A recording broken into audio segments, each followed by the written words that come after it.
Middle education के एक धमाकेदार वीडियो में आपका स्वागत है। लीजिए स्टूडेंट्स, अब आपके सामने मैं short answer type questions first flight के पोएट्री सेक्शन से क्वेश्चन लेकर के आ चुका हूं। ऑलरेडी पोर्स सेक्शन के मैंने 16 क्वेश्चन को कवर किया है, जिसमें से 8 प्रश्न आपके एग्जाम में आने हैं और उन 16 प्रश्न को अगर प्रिपेयर करते हैं तो डेफिनेटली आपका एग्जाम बहुत ही अच्छा जाएगा।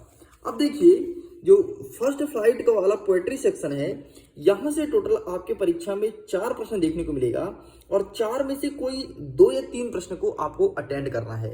तो 4 प्रश्न देखने को मिलेगा, तो आपके सामने मैं 7 से 8 प्रश्न लेकर के आया हूं। अगर आप इन्हें अच्छे से प्रिपेयर कर लेते हैं तो डेफिनेटली आपको जो 2 से 3 क्वेश्चन अटेम्प्ट करने हैं वो इसमें से फंस जाएंगे और आपका एग्जाम बहुत ही अच्छा जाएगा। ये वे सभी क्वेश्चन हैं जो प्रीवियस ईयर में हर साल पूछता है और एमपी बोर्ड का पसंदीदा क्वेश्चन है, जिसे बार बार रिपीट किया जाता है। स्टूडेंट, मेरा कोशिश यही रहेगा कि इंग्लिश में मैं क्वेश्चंस को पढ़ूं, उसका हिंदी में अर्थ बताऊं ताकि तुमको समझ आए कि क्वेश्चन क्या कह रहा है, और इसके बाद मैं आपके सामने इसका जो उत्तर है वो हिंदी में सुनाऊं ताकि तुम्हारे दिमाग में बैठ जाए कि इसका हिंदी में उत्तर क्या होगा और आप आसानी से उसे इंग्लिश में लिख पाएं। देखिए, इंग्लिश में आंसर लिख करके नहीं लाया हूं, इसका सिंपल सा रीजन ये है कि आप सबके पास आंसर अवेलेबल होगा ही होगा। देखो, हमारा प्रश्न क्रमांक 1 कह रहा है what is dust of snow. ठीक है, ये प्रश्न पूछा गया है। मतलब स्नो मतलब बर्फ का डस्ट मतलब तो धूल होता है और स्नो मतलब बर्फ होता है। तो बर्फ की धूल क्या होती है, ये आगे ये कहता है इतना। आगे लिखा है व्हाट डज द पोएट से हैज चेंज्ड हिज मूड। मतलब किस बात ने कवि का मन बदल दिया। देखो, इसमें कई सारे क्वेश्चन मिक्स्ड है। पहला number, what is dust of snow, मतलब बर्फ की धूल क्या होती है। सेकंड नंबर कह रहा है व्हाट डज द पोएट से हैज चेंज हिज मूड, मतलब किस बात ने कवि का मन बदला। और आगे लिखा है how has the poets mood change, मतलब कवि का मन कैसे बदला। ठीक इस प्रकार से यहाँ पर 3 प्रश्न को जोड़ करके एक प्रश्न बनाया गया है। एंड आपके एग्जाम में केवल इतना भी देखने को मिल सकता है, what is dust of snow, या फिर इतना भी या फिर इतना भी। इस चीज को ध्यान रखिएगा। तो इसका आंसर कैसे लिखेंगे जरा समझना। सबसे पहले जो कह रहा है कि धूल का अर्थ क्या होता है, तो आप लिखेंगे बर्फ की धूल का मतलब होता है कि बर्फ की बारीक कण या बर्फ का छोटा छोटा गुच्छा, है ना। अरे सबसे अच्छा तुम देखे होगे यार, जब तुम्हारे घर में फ्रीजर होगा तो फ्रीजर ओपन करना फ्रिज को, और फ्रिज के नीचे जो बर्फ जमा होता है उसको ऐसे तुम खींचना। हाँ, जहां फ्रिज में बर्फ जमता है उसके नीचे वाले प्लेट को तुम ऐसे खींचना, तो तुम्हारे हाथ में बर्फ का छोटे छोटे टुकड़े आएंगे, मतलब स्नो आ जाएगा वहां पर। ठीक, तो इसका मतलब क्या होता है कि बर्फ की बारीक या फिर छोटे छोटे टुकड़े। आगे जो हमारा सेकंड कहता है, इसका आंसर लिखेंगे कि बर्फ की अचानक बौछार से कवि का मन मिजाज बदल गया। ठीक, अचानक बौछार होने लगा बर्फ का, मतलब बर्फ का गोला पड़ने लगा, तो कवि का जो मन था वो मिजाज बदल गया। कवि पहले उदास था लेकिन अब खुशी महसूस करने लगा, चलो भैया बारिश हो गई। और तीसरा जो प्रश्न पूछा है उसका आंसर लिखेंगे कि उसके अंदर स्फूर्ति आ गई और वह पूरा दिन अच्छे से गुजारना चाहता था कि यार वाह, बर्फ हो गई, बारिश हो गई, तो हम पूरा दिन अच्छे से गुजारेंगे। ये प्रश्न तुम्हारे एग्जाम में देखने को मिला है। ठीक है, चलिए अब ना तो आपके चैप्टर नंबर 2 से कोई इंपॉर्टेंट था, ना तो 3rd से इंपॉर्टेंट था। अब इंपॉर्टेंट था आपके चैप्टर नंबर 5 से, एंड चैप्टर नंबर 5 के क्वेश्चंस अब हम तुम्हारे सामने रखेंगे। ये क्वेश्चंस कह रहा है व्हाई डज द पोएट से, मतलब कवि क्यों कहता है I would not intrude on him, मतलब होगा कि मैं बेवजह दखलंदाजी नहीं करूंगा। Why does not he often him money to buy another bell, मतलब वह उसे दूसरी गेंद खरीदने के लिए पैसे देने की बात क्यों नहीं करता है। ये प्रश्न बोला गया, मतलब कई सारे प्रश्न को जोड़ करके अगेन एक प्रश्न बनाया गया है। ठीक, तो देखो इसका आंसर क्या लिखेंगे, कभी दखलंदाजी नहीं करना चाहता है क्योंकि वह जानता है कि छोटे लड़के को अपनी क्षति का सहन करना सीखना ही होगा। आगे लिखता है और वह उस लड़के को मौका देना चाहता था कि वह जिंदगी की सच्चाई और असलियत को समझ सके। यहाँ पर क्षति का अर्थ है कि किसी महत्वपूर्ण वस्तु या नुकसान का खामियाजा भुगतना क्षति कहलाएगा। ठीक, बस इतना आपको लिखना था।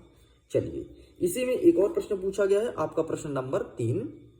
प्रश्न नंबर 3 कह रहा है कि what does in the word of patience mean, ये बोला गया है, मतलब सांसारिक अधिकारों से क्या अभिप्राय है? जो संसार दुनियादारी चलता रहता है ना, तो उससे अभिप्राय होता है कि दुनिया सांसारिक संसाधनों से भरी हुई है जो कि हमें खुशी, आराम और जिंदगी देती है। ठीक, वैभवपूर्ण जिंदगी देती है, मतलब बड़ी खुशहालीपूर्ण जिंदगी देती है। बस इतना आंसर लिखना है। चलिए आगे बढ़ते हैं। हमारा चौथा नंबर कहता है how old do you think Amanda is? मतलब आपके हिसाब से अमांडा की उम्र कितनी है? How do you know this? मतलब आप ये कैसे कह सकते हैं, ये प्रश्न पूछा गया है। तो मतलब एग्जाम में जितना पूछा गया कि अमांडा की एज कितनी है, तो हमारे उम्र अमांडा की उम्र लगभग 10 से 12 साल होगी। इंग्लिश में क्या लिखेंगे? अमांडा कुड बी 10 से 12 ईयर ओल्ड। बस इतना लिख के कंप्लीट करना, बाकी पीछे का नहीं पूछेगा, स्किप कर सकते हो। आपको पता है ये जो जोड़ जोड़ के पूछा गया है ना, तो पूरे पार्ट्स नहीं आएंगे, बीच बीच के क्वेश्चंस उठा के पूछेगा एग्जाम में। नेक्स्ट हमारा पांचवा नंबर कह रहा है what could Amanda do if she were a merry maid? मतलब कि अगर जो अमांडा जो थी वो जल परी होती तो क्या कर सकती थी? तो अगर वह जल परी होती तो खूबसूरत हरे समुद्र में अकेले निवास करती, और अगर आराम करती और समुद्र पर विचरण भी करती, मतलब एकदम आजादी के साथ रहती। बस इसका आंसर ये लिखना था। नेक्स्ट आगे बढ़ते हैं। नेक्स्ट हमारा कह रहा है प्रश्न क्रमांक 6। छठवां नंबर कहता है find their things that can not happen in a treeless forest. इसका हिंदी अनुवाद होगा कि वह कौन सी 3 वस्तु है। ठीक है, ये 3 थिंग्स लिखा है, मतलब वह कौन सी 3 वस्तु है जो वृक्षहीन जंगल में नहीं हो सकती। तो पहला है पक्षियों को बैठना, मतलब वहां पर द सेटिंग ऑफ बर्ड्स, वहां पर चिड़िया नहीं आएंगे। दूसरा होगा कीटों का छुपना, मतलब the heading of inserting and third हो जाएगा सूरज का निकलना, सन ग्रोइंग। बस इतना आपको लिख के कंप्लीट करना है। नेक्स्ट आपका हो गया 7वां number. What does the poet Sandburg think the fog is like? मतलब कवि सेंडनबर्ग को कोहरा किसकी तरह लगता है? तो कवि को सेंडनबर्ग की कोहरा बिल्ली की तरह लगता है। तो बस इतना आपको लिखना है। ठीक है, नेक्स्ट हमारा कह रहा है हाउ डज द फॉग कम? मतलब कोहरा किसकी तरह आता है? तो कोहरा बिल्ली की तरह चुपके से आता है और किसी को आने का उसका आभास भी नहीं होता। बस इतना आपको लिख के कंप्लीट करना है। चलिए जी आगे बढ़ते हैं। Next question, why did Custard cry for a nice safe peg? Why is the dragon called cowardly dragon? ये प्रश्न बोला गया है। इसका हिंदी अनुवाद हो जाएगा कि जो कस्टर्ड था, कस्टर्ड अच्छे सुरक्षित पिंजरे में जाने के लिए क्यों मचलता था, और कस्टर्ड को डरपोक क्यों कहा गया था, है ना?